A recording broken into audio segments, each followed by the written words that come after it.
And I still don't know how to play the guitar. You know, I honestly believe that a guitar is one of the prettiest sounding musical instruments on this planet. And I honestly wish I knew how to play one. See, only I never actually took the time to learn how to play it. Well, because I don't have a lot of time. That hit him. That hit him. Starting is hard. Starting anything. Starting that great American novel, whether reading it or writing it. Starting that book report, starting that laundry. Taking on any new task is sometimes easier said than done, and it can look really intimidating at first. But that's the interesting thing about trying new things. Yeah, it might be hard at first, and you might not even succeed the first time. And failing. You know what? We say that like it's always a bad thing. There were many famous people from history who tried something new and failed the first time. Sometimes even a bunch of times. E.T. the video game got buried in the landfill. Even George Lucas made the famous Star Wars holiday special, which, by the way, go see it on YouTube. And then you might probably want to forget you saw it on YouTube. But even that made its way into pop culture. So take a chance and try something new. Be flexible. There are even characters in literature that are known for trying new things. From Bilbo Baggins taking a chance and leaving the Shire, to the dog dude from Green Eggs and Ham, who sounds a lot like Tigger from the original cartoon. And of course, Wilbur wouldn't have gone on to become some pig if he hadn't taken a chance and trusted Charlotte. Harry Potter would have never left the Dursleys if he hadn't taken a chance and trusted Hagrid. The point is, all of those characters took a chance, and all of those characters learned something new, whether about the world or about themselves. Like you can try and learn a new language. For example, from my French and Louisiana people out there. Bonjour, je m'appelle Recite. Bienvenue le Héros du Conte. Now, one of my most favorite characters in literary history is none other than Charles Brown, otherwise known as Charlie Brown. Granted, you can't see him for the holidays unless it's through a subscription service, but what are you gonna do? The thing about Charlie Brown is he always tries. It could be a spelling bee, baseball, hoping the little red-haired girl would notice him, and especially kicking a football. But Charlie Brown always took a chance, he always gave Lucy the benefit of the doubt, and always gave it his best shot.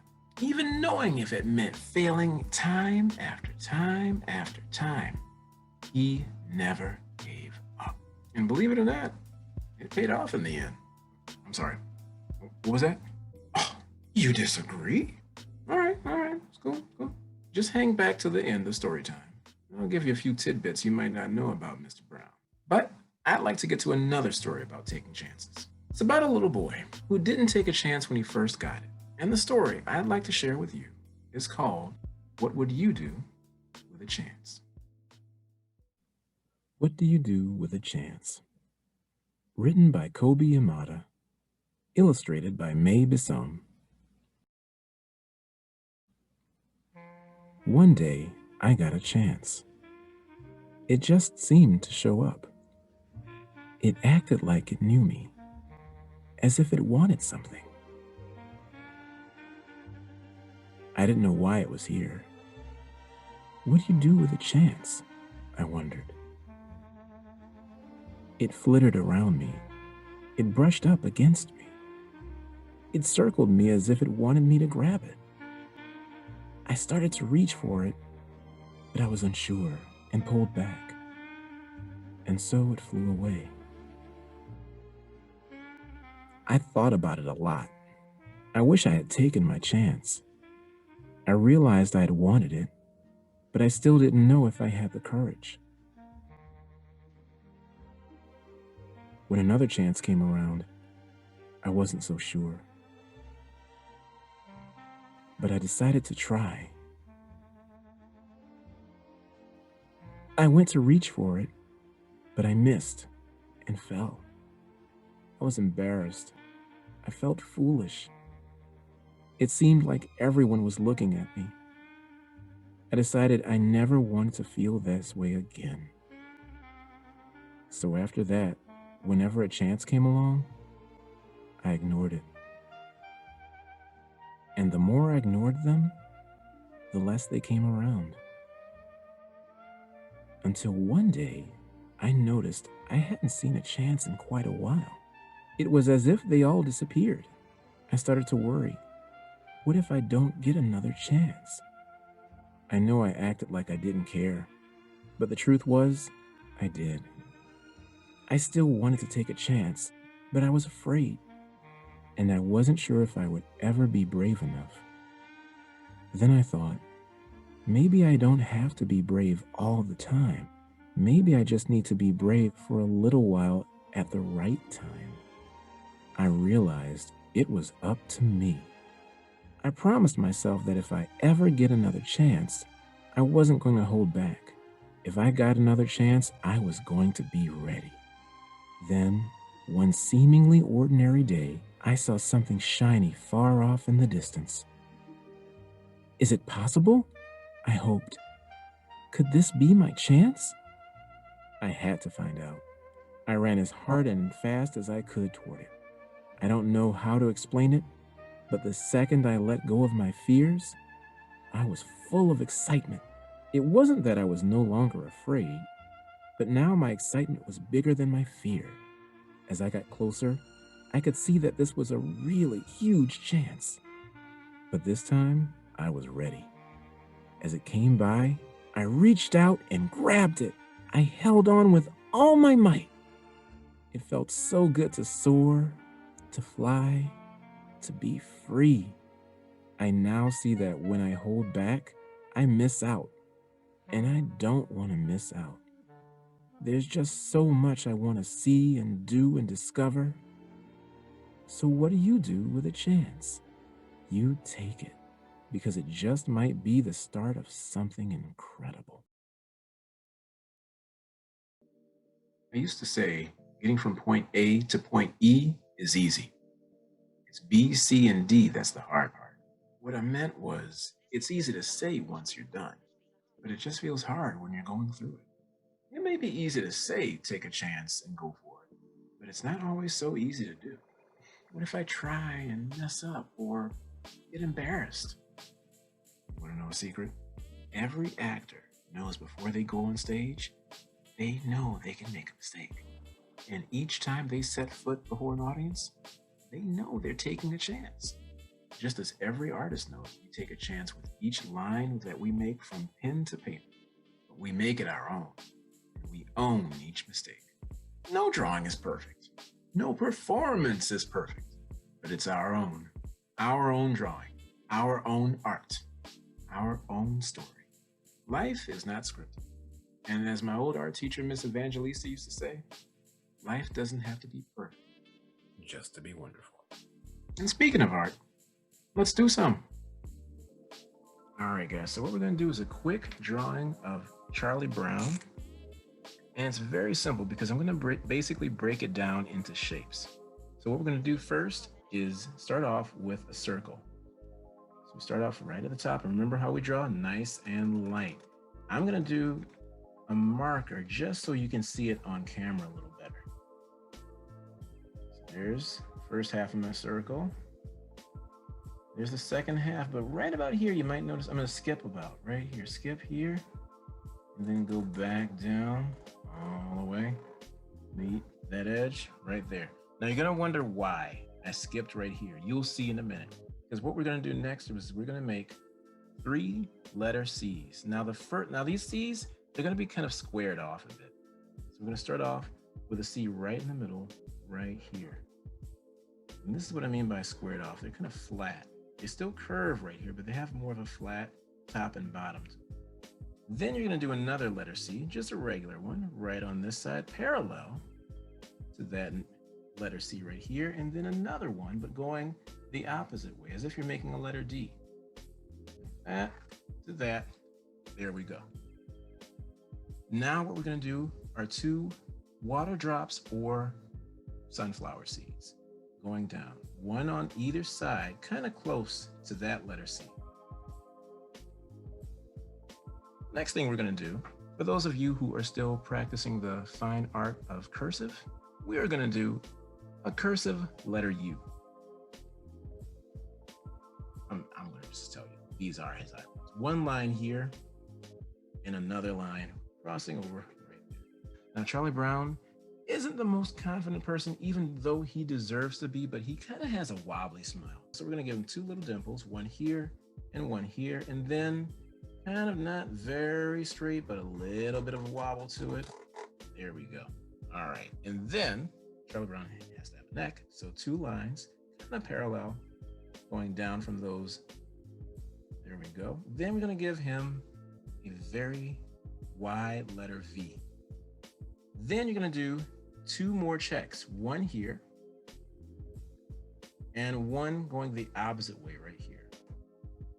Now let's give Charlie Brown a little bit of shadow right here underneath.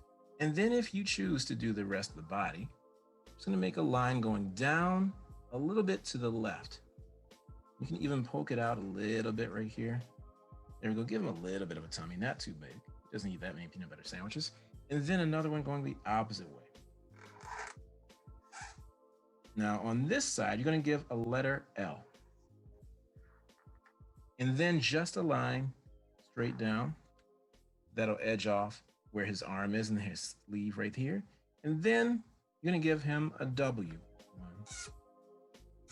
And then, of course, if you don't all meet all the way to his arm, go ahead and make another line going down to the right. And then we're going to match that because that's the zigzag line on his shirt. If you want to give him a little bit more of a dimensionality to him, you can give him a little bit of his other arm on this side, kind of a long letter L that matches right about where that sleeve is. And then bring the line going in straight in. And if you want Charlie Brown to be a little surprised, if you know how to make a parentheses, open parentheses, close parentheses. And that, ladies and gentlemen, is Charlie Brown. Now, when I was a kid, really wanted to be a superhero. So I started exercising, going to the gym, except I can't go to the gym, so what do? Well, I work out at home, much as I can, but still need exercise. So I went to a friend and I asked her what to do. And she said, try yoga. Well, I've never tried yoga before, so this would be my first time. You want to see what it's like? See, I've never done this before, so you can either try it with me or just watch me try this very new thing at home. Yeah, let's see how this goes. Now, boys and girls, here we are in the yoga studio. And who better a yoga teacher than the very friend I mentioned before, coming straight from Creative Mindfulness and Yoga for Kids, Miss Jessica. Good morning, Miss Jessica. How are you doing today? Good morning, Story J. I am doing fantastic this morning. How are you? I'm doing great, and I am so ready to learn a new thing because I've never done yoga before, so you're gonna have to walk me through this. Go slow, and because I'm also not very bendable, so we'll see what happens with this one. Well, the great thing about yoga is anybody can do it. You don't have to be flexible. You don't have to even have the right clothes or the right yoga mat or even know anything about yoga. All you need to do is have a body and an open mind. And I've got both, so let's get started. Awesome. So what I love to do when I start my classes, and most yoga classes start this way, is we always start by bringing our attention inward. And that way we can get rid of all the distractions around us and we can really focus on what's going on inside of us so that we can calm everything, almost like a snow globe when you shake it up really fast and all the snow is everywhere and then it all starts to settle. And that's kind of the idea of the beginning of a yoga class. So I'm going to scoot back a smidge so that you can see all of me. And we're going to start in one of three different seated positions. You can either do your regular crisscross applesauce, or if you want to try a little challenge, you can fold one leg on top of the other, and this is called half lotus. There you go, Story J, you got it. Okay. With the floor. Okay. And if you're really bendy and you really want to connect to your inner yogi, you can take that bottom foot and pull it all the way up to the top foot, and this is called full lotus. So this one will go over this one? Theoretically, yes. Is this okay? Is this good? Absolutely. You look fantastic. All right. Now, the main thing is we don't want to think about how yoga looks. We want to think about how it feels. So if you feel good, Story J, you are in the right position. I'm feeling good. Okay. Perfect. So right now we're just gonna place our hands on our knees and we're just gonna focus on our belly. And when we inhale, our belly will get really big like a balloon. And when you exhale, your belly is gonna pull in to your spine, your belly button to your spine. And you don't wanna let your body collapse. You wanna keep your back nice and tall. Think of yourself as a cup of water. And you wanna keep that cup nice and flat on the ground and lift it up, because if it tilts to one side or the other side or falls forward, everything spills out. So we wanna keep our back nice and tall. And we always inhale through our nose and exhale through our mouth. And I always tell my friends, if you start inhaling through your mouth, I'm gonna have to start feeding you lunch through your nose, and that won't feel good. So you always wanna make sure you're inhaling through your nose, exhaling through your mouth. So let's just practice that belly breathing, and then we'll move into something really fun. All right. So let's place our hand on our belly so you can feel the air going in, and take a deep breath in through your nose, filling your belly up with air. Your belly gets super big, and then you exhale all out through your mouth like you're blowing out your birthday candles, and pull your belly button in. Oh, I can feel it. I can feel it going in. Awesome. Let's try that again. So we inhale like we are smelling a flower. Belly gets big, and exhale like you're blowing out your birthday candles. Let's do that one more time just for funsies. Big belly, and exhale, blowing out your birthday candle. Nice. You feel a little zen already? Yeah. That calmness. I love it. All right, so now what we're gonna do is we're gonna take our hands, we're gonna incorporate our body a little bit in this breathing. And this breathing is called pranayama. Actually, all breathing in yoga is called pranayama. And pranayama means controlled breathing. So it's really just the mastery of controlling your breath. And this is really, really great to get your body full of the oxygen it needs to move. So we're opening up our hands, reaching our fingertips to the floor, and we're gonna create a rainbow force field. This is my favorite breathing technique. It's called rainbow breathing. So we're gonna create a bubble around us made of rainbows, and we're gonna keep all the things inside the bubble that make us happy and feel joy and feel good. And we're gonna let all the things that make us nervous or stressed out or worried, we're gonna leave that on the outside of our bubble, because we don't always need that. Most of the time, all that stuff, it just ends up going away on its own, and we don't need to worry about it. So we're sitting nice and tall, reaching the fingertips, lifting the crown of the head, and we're gonna inhale, reach our arms up, kind of combing that rainbow with our fingertips all the way up, clapping our hands together at the top. And then exhale, bring it all the way down. And almost feel as if all the colors of the rainbow are coming off of your fingertips as you inhale, reach up, hands up over the head, touching those fingertips, and then exhale it out, just like you do with the belly breathing as your arms come down. And now really imagine, by closing your eyes, use your imagination, and imagine that rainbow all around you, and just notice what it feels like. What does the rainbow feel like to you? Does it feel soft? Does it feel sparkly? Does it feel like little pinpricks? Does it feel like a big blanket? Just notice what it feels like to you as you inhale, arms up, and exhale, arms down. Beautiful. We're gonna do this one more time. Feel good at Story J? Feeling good. I'm feeling like a balloon. I'm feeling like a big balloon. Good, so you're feeling light. That's perfect. And this is the last time we're gonna do it. Clap those hands together. And then we're gonna take all that good energy and we're gonna bring it down. Bringing it down past your face to your heart, and then place your hands on your heart where all that good energy is gonna sit for the day. Awesome, open your eyes. Thank you. Love this. All right. Awesome. So now that we've tuned in, we've grounded in, we are in our space, in our body, ready to go. We're gonna do some sun salutations. But we're gonna do sun salutations a little differently than what normal yogis do, because in creative mindfulness and yoga for kids, I love to have fun and be silly. Awesome. You like to be silly too? I love being silly. You know me. It's true. It's true. I know that's That's why I love hanging out with you, Story Jay. Thank you. Likewise. So we're going to be doing our sun salutations like soldiers.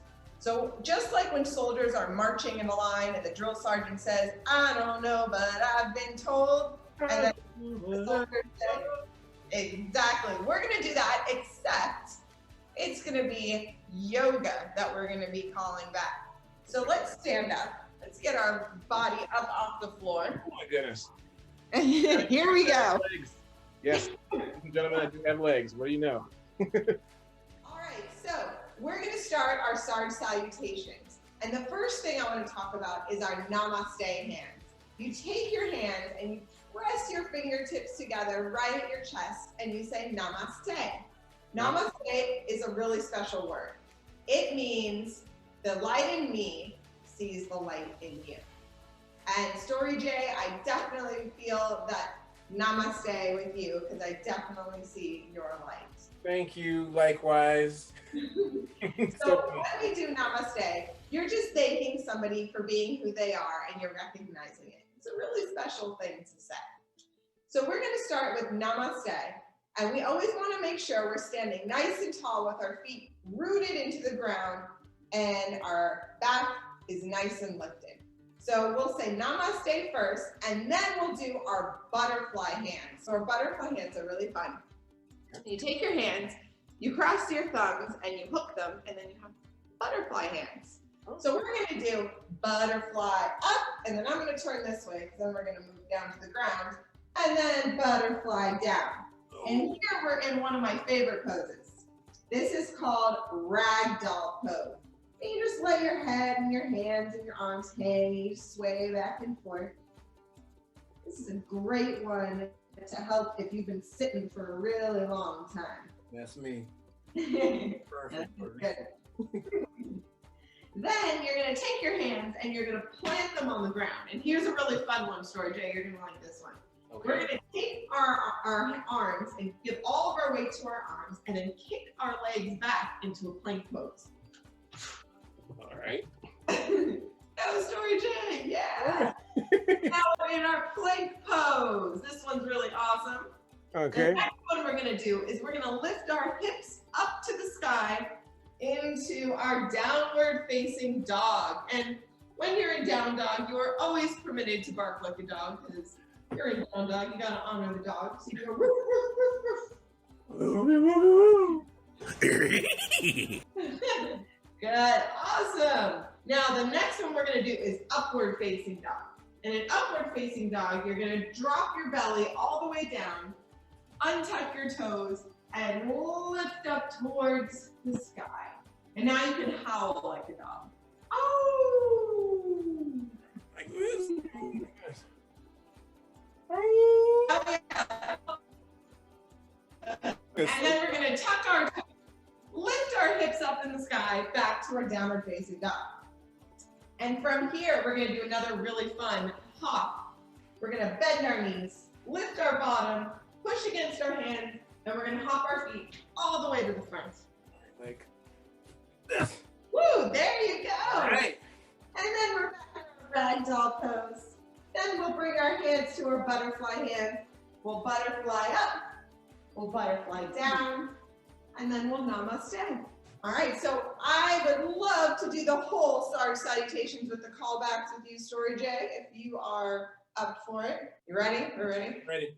Ready, soldiers? All right, so when I say any of the step or the poses we do, you call it back right after me and say it like you're marching like a soldier. So we just start this whole thing, getting our blood moving, getting energy in our body. And I always like to start with a march, getting those knees up really high. Good, because every morning, you gotta get up in the morning and you gotta salute the sun. And now let's go ahead and march to the top of our mat. And then find some stillness. And I'll say, yogis, salute. And we're gonna salute to each other. So yogis, salute. And we'll begin. So repeat after me. Namaste. Namaste. Butterfly up. Butterfly up. Butterfly down. Butterfly down. Ragdoll. Ragdoll. Ragdoll. Ragdoll. Jump back. Jump back. Plank pose. Gotta call back, Story J. Wait, say that again. Plank pose. Plank pose. And downward dog. Downward dog. Upward dog. Upward dog. Downward dog. Downward dog. Jump forward. Jump forward. Ragdoll. Ragdoll. Ragdoll. Ragdoll. Butterfly up. Butterfly up. Namaste. Namaste. Now stand very tall, hands open, take a deep breath in, and exhale it all out. And that's our sun salutation, done as star salutation. Oh my goodness, that was awesome. Boys and girls, make sure to check out Creative Mindfulness and Yoga for Kids with Miss Jessica. It's amazing. I feel amazing. And if I feel amazing, then I'm sure you will after that too. So thank you so much again, Miss Jessica. It was wonderful spending time with you. Thank you so much, Story J, and I'm excited to see more of your videos soon. Thank you so much. And hopefully we'll put up some more out soon. Awesome. You have a great time. You too. Bye. You know, I'm really glad to try that. It wasn't as hard or even embarrassing for me. And I'm also happy that I shut off all comments on the YouTube section. Well, seriously, I think I'm going to try doing that with my workout from now. So, you never know. I got to learn how to be more flexible in more ways than one.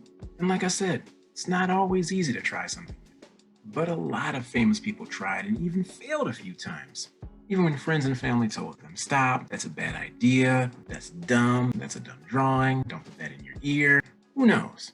There's this newspaper guy who was fired from his job for lacking imagination, but later turned out to be a pretty good cartoonist and drew up a mouse on a train that his wife later named Mickey.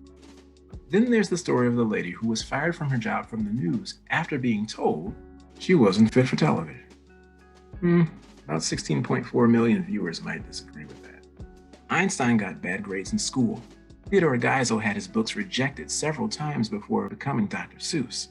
Even at your lowest, even if you think you might have the smallest chance of achieving it, even in a crowd of no you can'ts, you can stand up and say, yes, I can.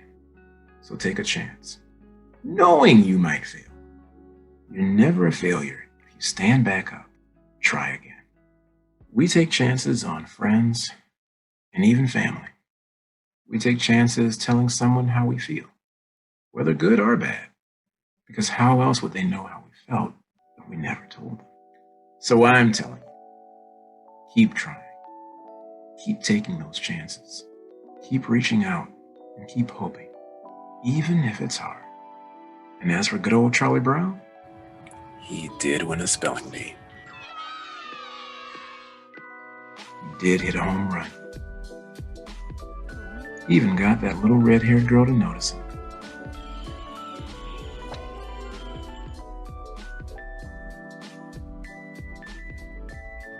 And he did kick that football.